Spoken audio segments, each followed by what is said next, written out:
اور کہتے ہیں جی بابا جانی نے جوانی میں ایک کوئی اندھا تھا تو اس کے ہاتھ پھیرا, اس کی آنکھیں آ گئیں. خود بھی اینک لگائی ہوئی ہے, اپنے پوتے معاویہ کو اتنی موٹی اینک لگی ہوئی ہے, پھیر رہا ہاتھ.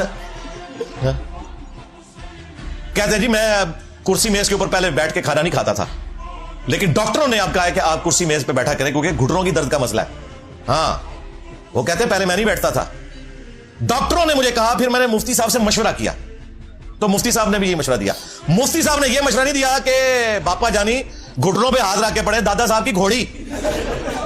مفتی کو پتا ہے کہ یہ ساری کہانیاں نے, ٹھیک ہے, اپنی درد ہوئے تو ڈاکٹر نے مشورہ کرتے رہے تو انہوں کہتے ہیں دادا صاحب کی گھوڑی پڑے. دادا صاحب کی گھوڑی وہی اندھیری. آپ بیمار ہوتے ہیں, آپ کو عبداللہ شاہ غازی کے مزار پہ بھیجتے ہیں, علی اجویری کے مزار کے اوپر بھیجتے ہیں. خود بیمار ہو جائیں تو شفا انٹرنیشنل میں اور آغا خان میں علاج کرواتے ہیں. اب بھی اگر کسی کا دماغ نہیں نہ کھلتا تو ٹھیک ہے, وہ پھر انہی کے ساتھ رہے اور قیامت والے دن انہی کے ساتھ اٹھایا جائے. یہ تو آپ کے سامنے ایکسپوز ہو چکے ہیں. ڈاکٹر طیب القادری صاحب بھی آپ دیکھ لیں جی, کبھی کہتے ہیں جی میں 20 سال تک, کبھی کہتے ہیں میں 30 سال تک روحانی طور پہ جو ہے پڑھتا رہا. امام حنیفہ سے اندازہ کریں, خود بھی نہیں یاد کہ کتنے کتنے سال پڑھا ہے اور کیا پڑھا ہے. امام حنیفہ سے پڑھے تو سب سے پہلے تو درس بخاری ختم کریں نا. بخاری شریف تو ساری امام حنیفہ کے خلاف لکھی ہوئی ہے جی. یہ تو امام بخاری کا حسن اخلاق تھا کہ بغیر نام لیے انہوں نے 300 مقامات پہ رد کیا ہے امام حنیفہ کا. اسی وجہ سے حنفیوں میں ایکسیپٹنس مل گئی, ورنہ انہوں نے امام بخاری کو بھی ریجیکٹ کر دینا تھا.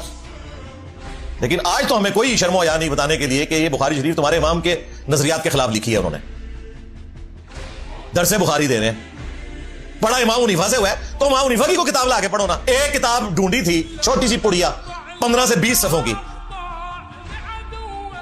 الفقہ الاکبر.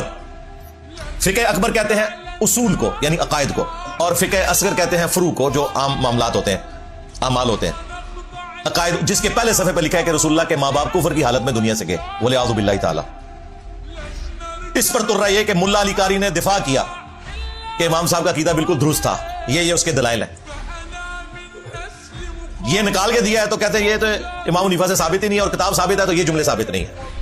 اتنی مشکل نال کوئی تہاڈی شے لبھی دی ہے, اس تو بعد تجھے آپ ہی نس جاندے ہو جی اعلیٰ حضرت نے کہا کہ یہ ثابت نہیں ہے. اعلیٰ حضرت کون ہوتے ہیں بھائی؟ اعلیٰ حضرت تو بعد میں آیا, ملا علی قاری تو پہلے کے بزرگ ہیں تمہارے. بعد والے تو چشتی رسول اللہ تو بھی مکر گئے. اتنی مشکل سے انہیں ایک بزرگ ڈھونڈ کے دیا ہے میں نے, پیر بگوڑے شاہ, جس نے خود کہا ہے کہ میں مینار پاکستان سے چھلانگ ماروں گا, میں آگ میں کودوں گا. ان کو بزرگ نہیں ملتے, کہتے ہیں کہ اللہ کے حکم سے نا وہ پردے میں ہے, پردہ میں کرتا جائے چاک بندہ میں لو لیا جائے. ٹی ایل پی دا نائب امیر پیر بگوڑے شاہ, ابھی تک ایف آئی آر ہے اس کے اوپر, سمے بدل رہا ہے, بھاگتا پھرتا ہے.